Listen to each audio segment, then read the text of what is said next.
पाठ का नाम क्या है? लाशा की ओर। और लेखक कौन है? राहुल संकृति आयन। गद्य साहित्य की कौन सी विधा है? यात्रा वृत्तांत। यात्रा वृत्तांत। यात्रा वृत्तांत पढ़ने का फायदा बताओ या लिखने का फायदा बताओ। जो लोग उस जगह पे नहीं गए होंगे या नहीं जा सके होंगे, उन लोगों को इस जगह के बारे में पता चल जाए, वहाँ क्या होता है, कैसे होता है। वहाँ के धर्म, वहाँ के रीति रिवाज, हाँ। वहाँ की सामाजिक संरचना, भौगोलिक बनावट, नहीं, इन सब चीज़ों के बारे में पता चल जाता है। चलो, इससे बात पर पहले चर्चा हुई थी। अब जानना है कि आखिर इस पाठ में है क्या। नहीं, लेखक के बारे में पता है, घुमक्कर प्रवृत्ति का था, घूमते रहना इसको अच्छा लगता था, तो घूमते घूमते ही पहुंच गया कहाँ? तिब्बत। लेकिन वहाँ जाने का रास्ता जो था वो प्रतिबंधित था, मतलब अलाउ नहीं था जाना, तो लुका छिपा के भिखमंगा के भेष में चला गया। किस चीज़ के भेष में गया? भिखमंगे के भेष में गया। भिखमंगा को कौन रोकेगा? चला गया, घुस गया। वहाँ गया तो देखा कि हम लोगों के यहाँ से वहाँ बहुत चीज़ अलग है। जैसे सबसे पहले इसको नज़र आया कि यहाँ अमीरों की कद्र कम होती है और भिखमंगे टाइप के लोगों की कद्र अधिक होती है। बहुत निम्न श्रेणी के भिखमंगे, मतलब भिखमंगवा सबका भी कैटेगरी होता है, समझ गई? तो बहुत निम्न श्रेणी के भिखमंगे जो होते थे उनको लोग अपने घर में नहीं आने जाने देते थे, कि मैंने चोरी चकारी के चलते उसको अपने घर में नहीं आने जाने देते थे। बाकी कोई अपरिचित है, गरीब जैसा लग रहा है, तो वह किसी के घर में आ जा सकता था। ठीक है, घर की कोई भी महिला है या पुरुष है, नहीं, सास हो चाहे बहू हो, उसको रोकती नहीं थी आने जाने से। वहाँ जा करके और वह व्यक्ति चाहे तो उस महिला से चाय बनवा के पी सकता था। चाय बनाने के लिए सामान वो अपने पास से दे देता, नहीं, अब बाकी उस घर की महिलाएं जो होती थीं, जिसके घर में वो अपरिचित गया है, अजनबी गया है, उसको चाय बना के दे देती थी। ये भी इसमें लेखक ने देखा है कि यदि जिस व्यक्ति ने चाय बनाने का सामान दिया है उसको ये लग रहा है कि हमने जितना चाय बनाने का सामान दिया इस महिला को, सब सामान डाल के चाय नहीं बनाएगी, तो वहीं बैठ करके उसकी निगरानी कर सकता था। तो वहाँ चाय कैसे बनाया जाता था, चाय बनाने का तरीका भी थोड़ा सा अलग था। मक्खन और सोडा डाल करके वो लोग चाय बनाते थे, चोंगी में कूट करके। चोंगी एक तरीके का, जैसे हम लोगों के घर में खल वगैरह नहीं होता है जिसमें सामान कूटना है, रोज सुबह काढ़ा बनाने के लिए मम्मी नहीं कूटती है, नहीं, तो वैसा ही कुछ होगा जिसमें वो लोग कूटते थे, कूट करके चाय बनाते, बाद में उसमें नमक छिड़क करके पीते थे लोग। तो चाय बनाने का तरीका भी हम लोगों के यहाँ से क्या था, अलग था। और वहाँ देखा उसने, लेखक ने, कि यहाँ जैसे हमारे यहाँ के लोग हाथ में लाठी डंडा लेकर के घूमते हैं बेधड़क, वैसे वहाँ के लोग घातक हथियार लेकर के घूमते हैं अपने हाथों में। तो हथियार संबंधी कानून नहीं था वहाँ, ठीक है। थोड़ा बहुत यदि था भी तो वहाँ की जो सरकार थी वह पुलिस पर या खुफिया विभाग पर बहुत अधिक पैसे खर्च नहीं करती थी, तो इस कारण भी पुलिस निष्क्रिय रहती होगी। दूसरा, वहाँ की भौगोलिक बनावट इसके आगे आती थी। पहाड़ी इलाका था, तो मान लो कि चोर ऊंचाई पर है हथियार लेकर के, पुलिस नीचे है, जब तक कि नीचे से दौड़ के ऊपर जाएंगे तब तक ऊपर से भाग के चला जाएगा नीचे, नहीं, तो इसलिए भी। और क्या था कि एक चीज और देखा उसने वहाँ, कि यहाँ चोर उचक्के टाइप के जो लोग हैं वह किसी की हत्या पहले कर देते हैं, सामान बाद में लूटते हैं। अरे हम लोगों के यहाँ क्या करेगा, सब गर्दन में से चेन नोच के भाग जाएगा, हाथ में से मोबाइल छीन के भाग जाएगा। ऐसा नहीं ना है कि हाथ में से मोबाइल छीनने के पहले हथवे काट देता है, गर्दन से चेन नोचना है तो गर्दन में काट दिया। बहुत कम ऐसा देखने सुनने को मिलता है कि चोरी डकैती जहाँ हुई है वहाँ किसी की हत्या कर दी गई है, अधिक से अधिक मारपीट करता है सब। लेकिन वहाँ क्या था, वहाँ हत्या पहले कर देता था, सब सामान बाद में लूटता था। नहीं, वहाँ चूंकि गया तो था ही भिख मंगा बन करके, भिक्षुक के वेश में गया था, तो वहाँ एक स्थानीय व्यक्ति से इसने दोस्ती की। अब हम लोग कहीं जाते हैं घूमने उमने ना, तो हम लोग क्या करते हैं कि जहाँ अनजान जगह पे जाएंगे तो वो गाइड रखते हैं, तो गाइड हमको घुमाता है, उस जगह के बारे में बताता है। नहीं, कब बना था, कैसे बना था, क्यों बनवाया गया, इसका महत्व क्या है, इससे फायदा क्या है, ये सारा चीज़ गाइड बताता है। तो गाइड बताता है तो उसके बदले में उसको पैसा दिया जाता है। लेकिन लेखक वहाँ गया था किस वेश में, भिक्षुक वेश में गया था, तो थोड़ा सा चालाकी किया होगा, सोचा कि यहाँ के एक आदमी को दोस्त बना लेते हैं, साथे साथे रहेगा, घूमेगा, सब बताएगा। वहाँ चूँकि वहाँ जो स्थानीय व्यक्ति है उसको तो उस जगह के बारे में सब कुछ पता है ना। तो उस व्यक्ति का नाम था सुमति। क्या नाम था उसका? सुमति। और वह मंगोल जाति से था। किस जाति से था? मंगोल जाति से था। यहाँ तुमको एक चीज़ याद रखना होगा कि मंगोल जाति के लोगों का मुंह जो होता है ना वो लाल होता है। कैसा होता है? लाल होता है। हम लोग कहते हैं कि मुंह लाल होना यानी गुस्से में आना। लेखक को कभी कभार ये भ्रम हो जाता था उसके लाल मुंह को देख करके कि कहीं गुस्सा में नहीं न है, या थोड़ा बहुत भी उसके अंदर गुस्सा या खींच होती थी तो लेखक को लगता था कि नहीं अत्यधिक गुस्सा हो गया है। सुमति के साथ ये घूमता था। ठीक है, एक जगह ये लोग जा रहे हैं तो पहाड़ पर चढ़ना है। पहाड़ पर चढ़ना है तो लेखक ने कहा कि घोड़ा ले लेते हैं।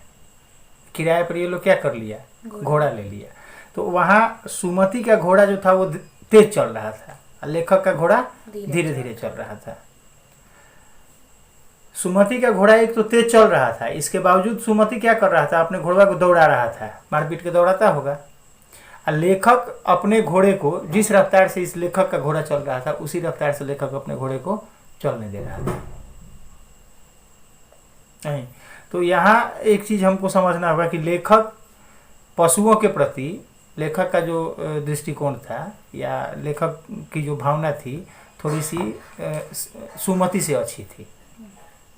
एक तो सुमति का घोड़ा तेज चल रहा था, इसके बावजूद उसको क्या कर रहा था? वो दौड़ा रहा था। लेकिन लेखक का घोड़ा धीरे भी चल रहा था, तब भी लेखक अपने घोड़े को मारते पीटते हुए नहीं चला रहा था। अब इसका नतीजा क्या हुआ? नतीजा ये हुआ ना कि सुमति आगे निकल गया, लेखक पिछड़ गया। एक जगह से जहाँ से दो रास्ते निकलते थे तो लेखक सपोज दैट कि लेखक चला गया पूरब की तरफ और सुमति चला गया उत्तर की तरफ, बिछड़ गए दोनों। कुछ दूर जाने के बाद सुमति को लगा कि लेखक पिछड़ गया है, क्योंकि उसका घोड़ा धीरे धीरे चल रहा था, तो एक जगह रुक के चाय बनाने लगा। तो चाय बनाने के लिए क्या लिया? वो कहीं से कंडा वगैरह बटोर लाया। कंडा गांव देहात में देखी है, घर उड़ गई है कभी तो मूज का झाड़ वगैरह देखी है कहीं? अच्छा, बेढ़ी देखी है ना? है तो बेढ़िया के ऊपर जो खोप हम लोग बनाते हैं, तो खोपवा जो बनाते हैं वो कंडा वगैरह का यूज करके बनाते हैं। समझ गए? तो वही कहीं से बटोर उसको, जब सड़ जाता है, खराब हो जाता है तो जला नहीं दिया जाता है, तो वही कहीं से क्या किया? कंडा बटोर करके ले आया और चाय बनाया।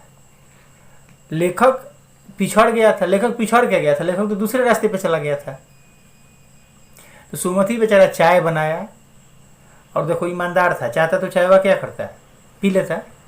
भले ही सोचता कि भले ही पीछे है तब तक हम चाय बना के पी लेते हैं, लेकिन चाय बना करके सुमति क्या कर रहा था? लेखक का इंतजार कर रहा था।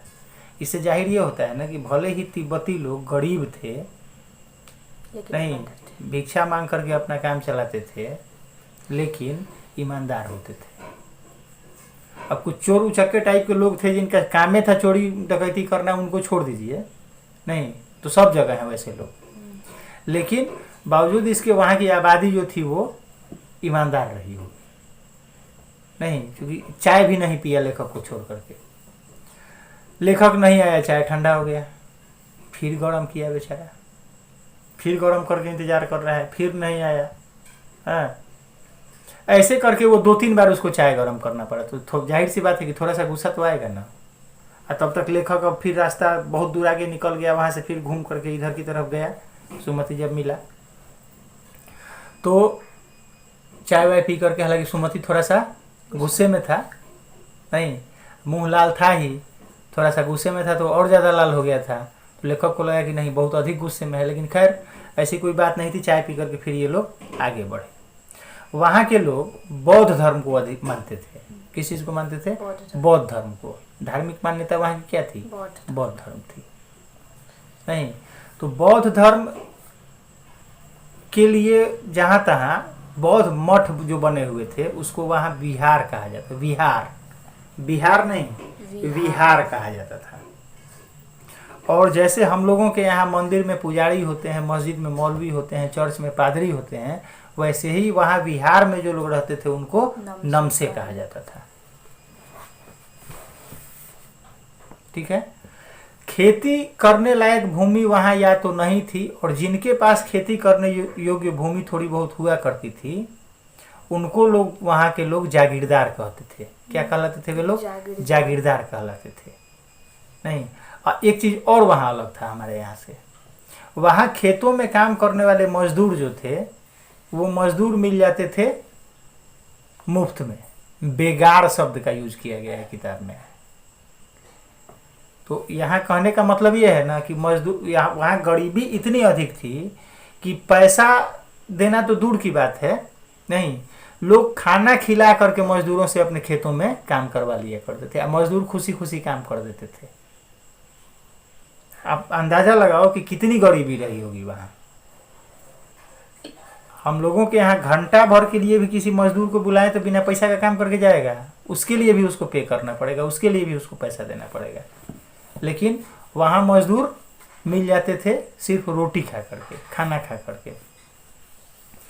एक और बात कि हम लोग अपने खेतों में चाहे कहीं काम लगाएंगे, मजदूर को रखेंगे तो निगरानी करने जाते हैं ना, देखने के लिए जाते हैं ना, ये काम कर रहा है कि नहीं कर रहा है।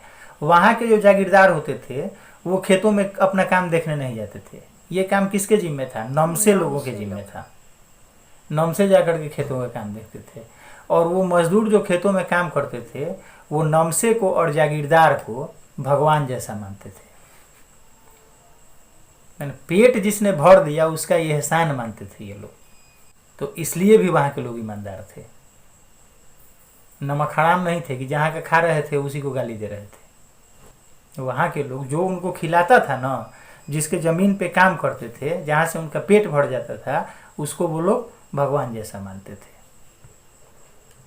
अब एक जगह ये लोग रुके, सुमति और लेखक एक विहार में रुके, शेखर विहार नाम उस जगह का बताया गया है इसमें। तो वहाँ रुके तो अगल बगल के गांव में सुमति के कुछ यजमान रहते थे। यजमान समझ रही है? नहीं हाँ, पंडित जी लोग आते हैं हम लोगों के यहाँ कथा कहने के लिए। हाँ, तो वो लोग हमारे पुरोहित हैं, हम लोग उनके क्या हुए? यजमान हुए। तो इसी टाइप का काम रहा होगा सुमति का। तो सुमति सोचा कि हम अपने यजमानों से जाकर के मिल आए, और गंडा बांटना था उसको। तो गंडा जैसे जनेऊ वगैरह हम लोग पहनते हैं ना, नहीं तो ये जनेऊ पंडित जी लोग आकर के दे जाता है, तो इसके बदले में उनको कुछ दिया जाता है। ठीक है, दिया जाता है।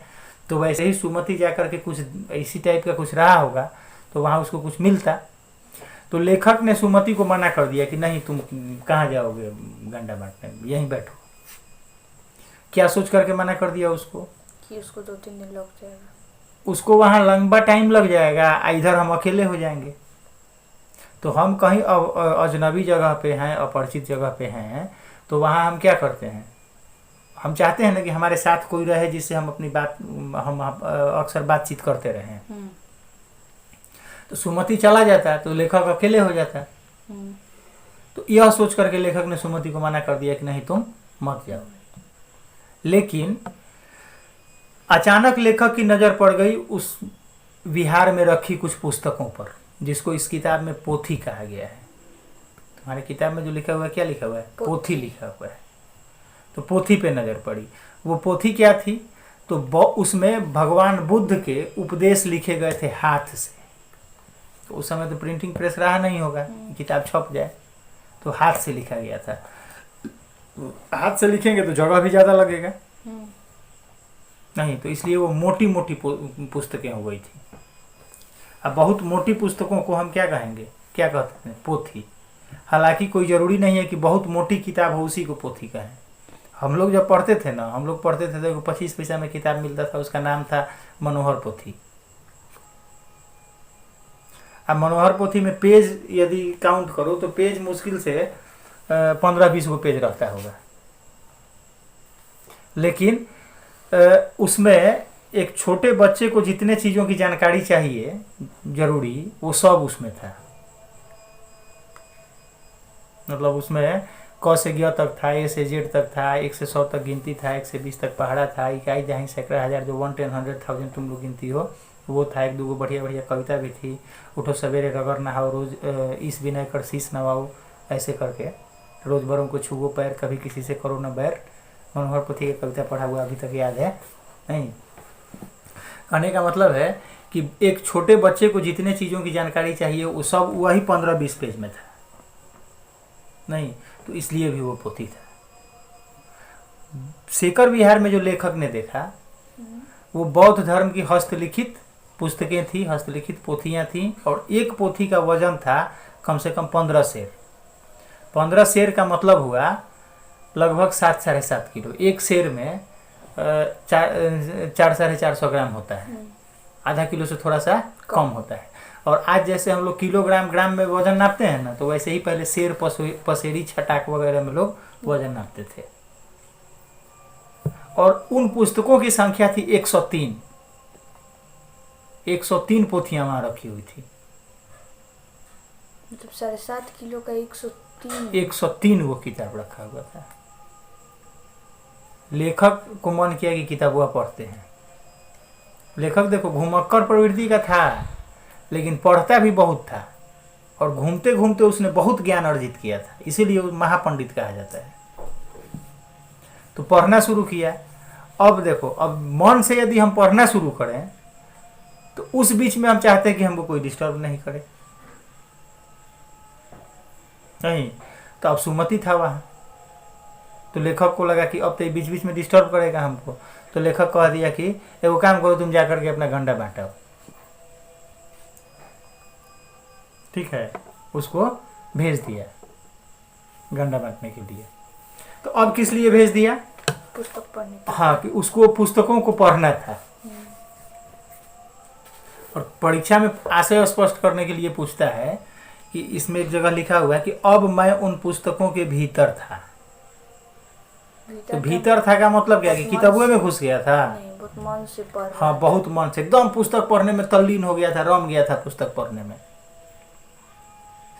और उन पुस्तकों से वो बाहर जल्दी नहीं निकलना चाह रहा होगा, इसलिए सुमति को कह दिया कि तुम जा करके गंडा बांटाओ। और लेखक को ये अंदाजा था कि जाएगा अपने यजमानिका में घूमने के लिए, गंडा बांटने के लिए बगल के गांव में, तो लंबा टाइम लगा के आएगा नहीं, लेकिन ऐसा हुआ नहीं।